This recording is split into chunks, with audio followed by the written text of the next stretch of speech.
Vedare tinokugamuchirai zvekare kune chimwe chirongwa pano paZim Facebook Secrets and Confessions.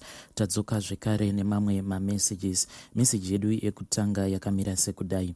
Hanzi, hello mukomanashi, makasimba here nevamwe vose. Zita rangu Vigai. Ndauyawo pano ndine zvinondinetsa pamwe ndinokwanisa kubatsirikana. Nyaya yangu yakamira yakadai. Mumba medu takazvarwa tiri 7, 4 vasikana then 3 vakomana. Pavasikana 3 avo vari mudzimba, vakomana ndo vangori marombe vega vega, navo hapana chavanokwanisa kubata chinooneka. Kuuya kwavo kwavainge vakaita kuno kunyika yevatorwa kuti vange vachizodzokera kumusha. Kudzokera kwavo kumusha vose ndini ndainge ndichizotoita zvekuvakwidza mabhazi vodzokera kumusha vasina kana chavainge vakambobata. Zvisinei, inini ndiri munhu wekuti ndine moyo uya wekuti mwana waamai vangu kana ndikasamubatsira ko achazoita sei, achazobatsirwa nani, ringava riri benzi rakaita sei. But ndinongozviudza kuti ibenzi rakaberekwa naamai vangu. Ini wacho upenyu hwangu hunorwadza. Ndakazama zvekuvaka imba zvikabva zvaramba. Ndakabva ndatoona kuti izvi zvekuti ndinge ndichimisa musha hazvisi mandiri. Ndakarwadziwa rimwe gore murume wangu ainge aunganidza mari yatainge taunganidza yainge yava kutokwana iyo kuita 50,000 rands. Apa ainge achida kunoroora. Takabva tati tava kusimuka like next week. Murume wangu uyo kwava kungobuda semazuva ose achiita sekunge ainge achienda kubasa, but murume kana kuzombodzoka mari iya ainge atora ndokubva atenga zvake motikari nemari iyoyo. Zvinova zvinhu zvakabva zvandirwadza. Ndine luck rekuti chero ndikaita ungava uri musika, ndiri munhu wekuti ndinotanga kutengesa zviya zvekutoshanda zvekunyatsoona kuti zvinhu zvinenge zviri kufamba, asi zvinobva zvazongomira zvekuti ndinotombotambura chaiko. Asi dambudziko riripo nderekuti kana ndikazotanga kuita serious ndichifamba, kana ndanyanya kutambura, pacho pandinenge ndava kutanga kufamba muvanhu vanobatsira, unobva watanga kunzwa kuti ningi adzoswa pamba, like masisters angu vanenge vava kungodzoswa kumba vachibva kuvarume vavo. Sometimes mwana anokwanisa kungorwara, saka pavanozofamba masisters angu vanobva vaudzwa kuti chiri kurwarisa mwana uyu zvinhu zviri kubva kumba kwavo, saka chimbodzosai munhu uyu kumba kwavo akwanise kugadziriswa zviri paari. Saka pandinozoona vanasisi vangu vava kudzoswa kubva kuvarume, inini ndinobva ndanzwa mwoyo wangu wava kurwadza. Ndipo pandinobva ndamira kufamba, nekuti ndinenge ndava kuona kuti kufamba kwacho kwandiri kuita ndo kuri kukonzeresa kuti vanasisi vangu vatadze kugara zvakanaka. But pandinongomira kufamba, vanasisi vangu vanobva vagara zvakanaka nevarume vavo. Kunyangwe zvazvo zviri zvinhu zvekuti zvinenge zvichindirwadza, but ndakabva ndangozvitambira hangu, ndikabva ndazviudza kuti kana kuri kunzi inini ndikasafamba ndichitambura ndo zvinokonzeresa kuti vanasisi vangu vange vachigara zvakanaka nevarume vavo, chiregai zvangu inini ndiregedze kuramba ndichingofamba, so that vanasisi vangu mudzimba mavo vakwanise kugara zvakanaka nevarume vavo, pane kunzi tose tadzoka pamba tagara pamba pevabereki. Ndakabva ndaona kuti kana zvikadaro ndinokwanisa kuzouraya amai vangu neBP. Amai vangu ndinovada zvisingaiti. Tiri vanhu vekuti hatina hedu baba vedu vakashaya kudhara. Upenyu hwekumusha munongohuziva kuti amai kuti vanzi vadya chinhu vawacha, chose chinodiwa mari, ende zvose zvinodiwa pamusha zvose zvinongotarisirwa kuti zvinofanira kuti zvinge zvichibva pandiri. Munongoziva kuti avo vanasisi vangu kuvarume kwavo kwavari ikoko vanongotumirawo, but ndezve apo neapo kuchengetawo amai. Kana vakada kuti vange vachiudza varume vavo kuti amai vanoda kuchengetewa, ivo varume vakawana vanasisi vangu vanobva vati inini handingachengete amai vako, nekuda kwekuti vane vana vavo vanakomana vavakazvara. Vana ivavo ndo vanofanira vachichengeta amai vavo semachengetero andiri kuitawo amai vangu. Saka zvinhu izvozvo zvinhu zvekuti zvinondirwadza. Pamwe pacho ndinozotosvika pakuchema ndiri ndega ndichizvi kuzvibvunza kuti nhai Mwari, kusvika rini ndichingorarama upenyu hwakadai, ende upenyu hwacho hwandiri kurarama upenyu hwekungotamburira, but ndinosvika pakuzozvinyaradza futi.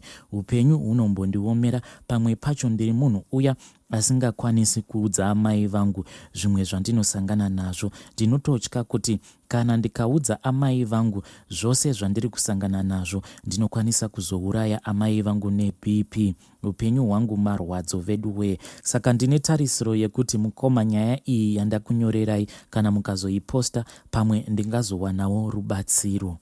Vedare ndo meseji yandatumidzirwa navanzvadzi vedu. Zvakangooma hazvo veduwe, asi ngativabatsireiwo mucomment section. Panorwadza ndeapo pavati kana inini ndikatanga kuita serious rekuti ndinofamba ndichitsvakawo rubatsiro, hanzi vanasisi vangu vose vanobva vadzingwa nevarume vavo, vobva vanzi chimbodzokerai kumusha kwenyu munogadzirisa zviri kuda kugadziriswa pamuri. Asi kana ndikangoita zinyeke-nyeke, ndikangorarama ndisina kwandinenge ndichienda ndichinobatsirwa, vanasisi vangu vanobva vatanga kuenjoya mamarriages avo. Hei, zvakangooma hazvo veduwe. Please ngativabatsireiwo mucomment section. Rekei tibva taenda panyaya yedu inotevera. Mukoma, I was asking kuti when you post my story, please just make sure kuti munochinja voice rangu. So what happened, Mukoma, ndezvekuti I came across your channel on this other day. I was just doing what I do usually. I just listen to music and watch music videos on YouTube. That is when I came across your channel. Saka ndakabva ndangotanga kuteererawo like those channels kunoverengwa stories like those confessions.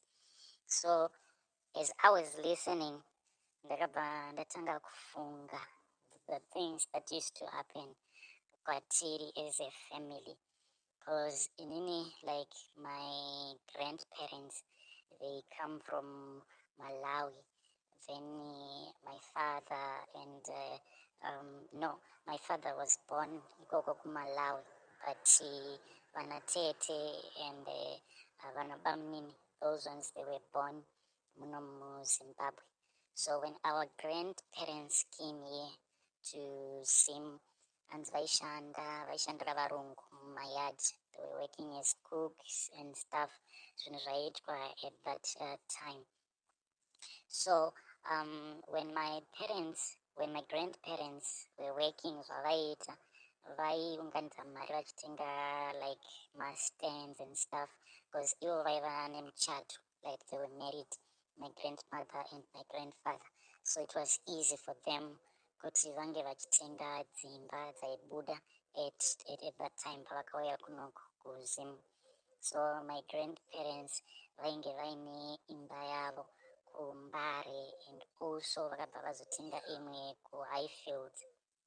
Before they passed away, ndo pavakazotenga imba yekuAvondale. Ndokwatinogara, me and my parents, ndokwatakakurira. But now my parents vava kugara kumusha, vakazotenga stand kumusha. That is where they are staying. But some of our relatives, all of them, they have houses. Vese vakasiya vabatsirwa kutenga dzimba idzodzo nema-grandparents angu. So inini growing up, because like I'm the firstborn, like in the family, when we were growing up, even my grandfather, he used to like kuti pese pavaienda vaingoenda neni, and most of the times kwatainge tichienda taenda kunokollecta mari dzemarentals from the lodgers. Saka ndainge ndava kutozikanwa, like tikaenda kuMbare, kumba kwedu iriko kuMbare, when we would go to collect the money there, vanhu vaitongoziva kuti kana mwana uya anofanira kutopiwa mari yake. And I knew kutoti kana munhu asina mari, then ndobva ndatobvunza kuti saka ndinofanira kuzodzoka rini. But I was young at that time, and at the same time ndaenda na granddad vangu, so ivo vaiva nemotikari yavo. But now that I have heard all the stories, I can see that there was something that was odd. It was something that was not like ordinary, because zvaiitika ndezvekuti taiti tikasvika kwatinenge taenda unotora mari dzemarentals, then ivo granddad vangu vaisabuda mumotikari each and every month. Vaingonditi enda unotora mari, and vaiti enda unotora mari yako. Saka ivo, like my granddad, vaitaurawo shona, but you could hear kuti shona yavo it was someone asiri wemuzimbabwe. Saka vaiti enda unotora mari yako. So I would get out of the car ndobva ndaenda ndofamba door to door ndichicollecta mari dzemarentals dzedzi ndichipiwa. So when I would come back in the car, it was Sekuru vaifarira kuti ndigare kuback seat each and every time. Front seat kwaisambogarwa, because even like our grandmother vaisambogara front, vaigara back seat. Then now when I look, ndobva ndinoona kuti there was something that was happening na granddad vedu. Maybe those things are still happening today, because pataizoenda kunocollecta mari on the passenger seat, like rekumberi rere, not the back seat, the passenger seat, vaibva vaisa hari, like hari, but it will be brown in color. Then it will be designed with those beads. Then it will be designed with those beads, but it will be brown in color. But inside that pot, it was as if here and there pane munhu aizombopota achibatidza moto mukati mehari iyoyo, because it was always black in color inside.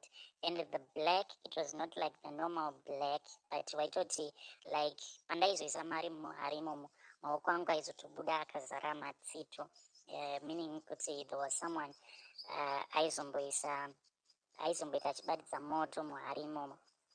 So kana ndauya nemari ndapinda mumotikari, then my grandfather would look back at me and say count the money. Saka ndaiti ndikaverenga mari, like ndikaverenga mari vobva vati isa muhari, ivo vanenge vachinyora pasi. Ndikaverenga mari vobva vati isa muhari kusvika ndapedza kuverenga mari yose yandinenge ndakabata. So ndaiti whenever ndikaverenga the cash yandiri ndapiwa nemaloja, then ndikaisa mupoto imomo, then ndobva taenda, we'll travel from Mbare tobva taenda kuHighfields. And it was like that each and every time. Ndozvavaita, we would do it like in a system, because the way like my grandfather was, like everything was done in a system. Waisangoita the way that you want, because mubhuku mavo mavainge vakanyora like master avo emalodges avo. Kana uchipinda pamba, like unonyorwa zita. So like nyangwe tichienda kunocollecta mari, that is how we used to collect the money kubva kumalodges. We always started from the bottom going up, because like malodges avo vainge vakamanyora mucounter book. So taitanga nezita rekupedzisira, then we go to that person. Kana asina mari, then we go to the next, to the next. Taisangoita zvezvongoti like I just get into the house and do as I wish. Ndaitoita nelist. So always taitangira kuimba iri kuMbare, because ndokwaiva ne like malodges vainge vari kuzasi kwelist, at the bottom of the list. When we would finish ikoko kucollecta marentals, then taibva tazoenda kuHighfields until we reach at the top of the list, kana tazocollecta mari iyoyo. Saka kana tasvika kuHighfields, mari iya yaibva yazozanganiswa nemari yaya inenge iri muhari meyamwe.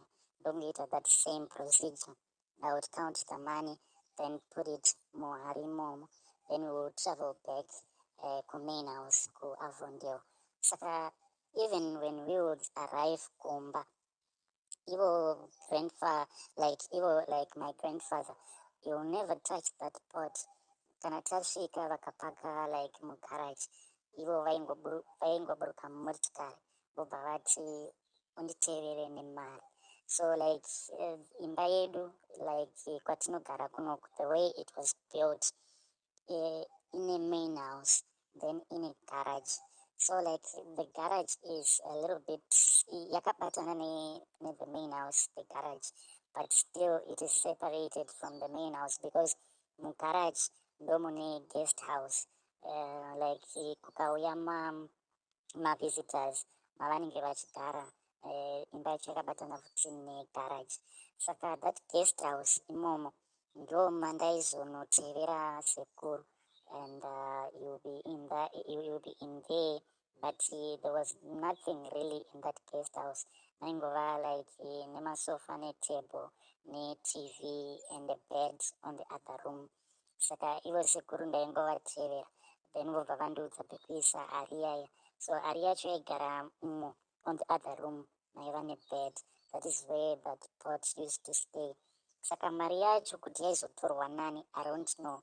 The only thing that I know ndezvekuti we used to do that each and every month, and ivo vanga vasingaverenge mari vaingoverenga mari yacho in his exercise book mavainge vakanyora mazita emalodja avo. So when my grandfather passed away, then because like we were staying permanently kuno kuavondale, then my parents ivo vakabva vati they want to retire, vauda nogara kumusha, and then they developed kumusha ikoko ndokwavari. So recently my father came kunoku kuharare. He came to visit pane zvimwe zvinhu zvavaida kutenga kunoku. So pavakauya nemotikari yavo, like now my dad is using Toyota, like the double cab Hilux ndo yavari kushandisa. Saka the car he had parked it. So I know my father, like my father munhu wekuti havatombodi kuti tibate zvinhu zvavo, like motikari is a no go area, no matter what hatitombobvumidzwi kubata motikari yavo. So on that day, out of nowhere, vakabva vati kune munin'ina wangu, I want you to wash the car because I'm going to be traveling. So as my younger brother was washing the car, tatangosara pamba tiri tega, like my parents had gone out neimwe sister yangu. So there is another story even pasister yangu, like my sister akambopinda marriage, but she could not stay in that marriage because akangoita zvekungotizira, you know zvavakuitika mazuva ano kuti like munhu like vanhu vanongodanana then they get married. Saka paakatizira like haana kana kumbogara for a long time ikoko, and akabva angodzingwa nemurume. Even the issue hatinombonzwisisa kuti like what was the issue, like because inini and the guy like we are in the same neighborhood. Saka I tried to reason with him kuti ko chii chakaita kuti you guys break up, but hapana like chinhu chakanyatsobuda anything that is tangible. Akangochengeta zvekudzingirwa like my sister, marelatives ake ndo akadzinga my sister, but ivo vairatidza kuti vaidanana. So on that issue I'm not sure kuti chii chakakonzeresa.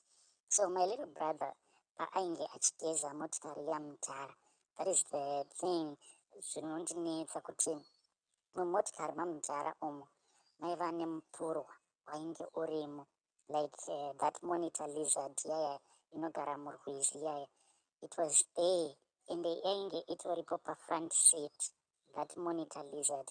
Saka munin'ina wangu when he was washing the car, iye anoti ndakaona muswe at first, then paakaona muswe he thought kuti maybe it is a snake in the car, then ndopaakabva ascream, and me and my sister we got out of the house tikabva taenda and we started looking.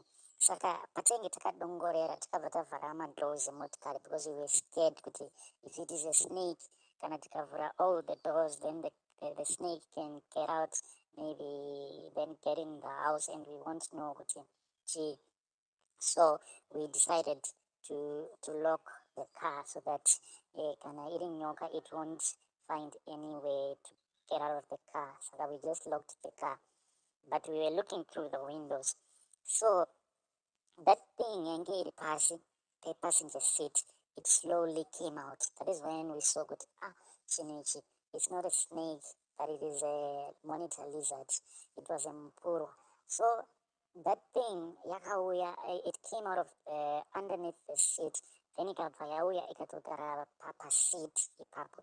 So as we were looking from nowhere, takabva tangoona like my dad vanga vati vamuyard.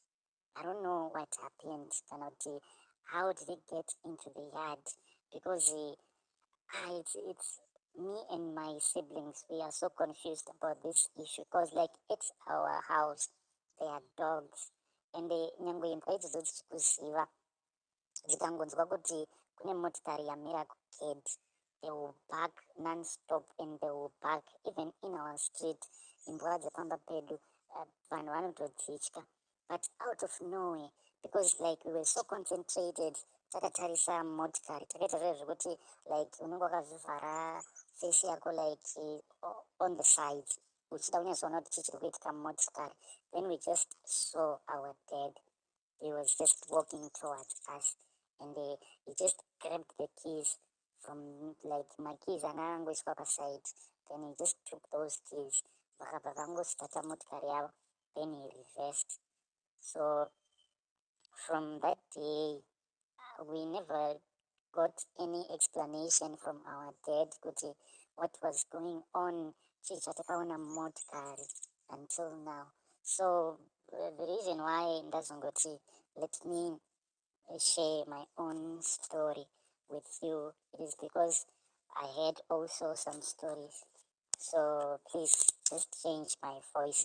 But that is the issue. Like me and my young brother, we don't have any issues. The only issues that I can say is it is about like my sister.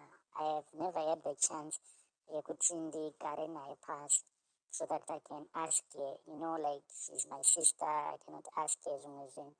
But it's just worries me kuti kana my sister akadzingwa, like the way yakadzingwa nayo, it was just bad. It was just bad, and my parents never said anything like makambotora mwana wedu mukagara naye saka munofanira kutiripa or anything. And the place where my sister was now staying, it is not far. It is not far. You can actually walk. It's like the next street.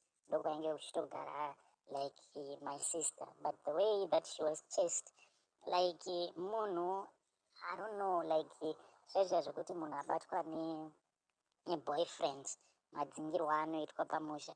It was like zvinhu zvakaitika to my sister, because one day akangodriviwa ne-the sister to the guy uyo kwacho kwainge atizira, then akangodriviwa ndobva atongosiyiwa pagate pedu nebhegi rake, and that woman never said anything or no explanation. Vakangomudropa as if munhu angangoenda ikoko kunovhizita. So even like my little sister, when she went there, patakaita mazuva tisingamuoni, when I informed my mother, she said, mwana hatisi kumuona kunoku, should we go to the police station so that we can make a police report, because we cannot find a phone. She's not picking up her phone. On WhatsApp she's not answering, and her friends, they don't know where she is. But our parents, they were not even concerned. Like they just said, achauya zvake, when the time is okay she will come back. Dai anga akafa tingadai takatozvisiva.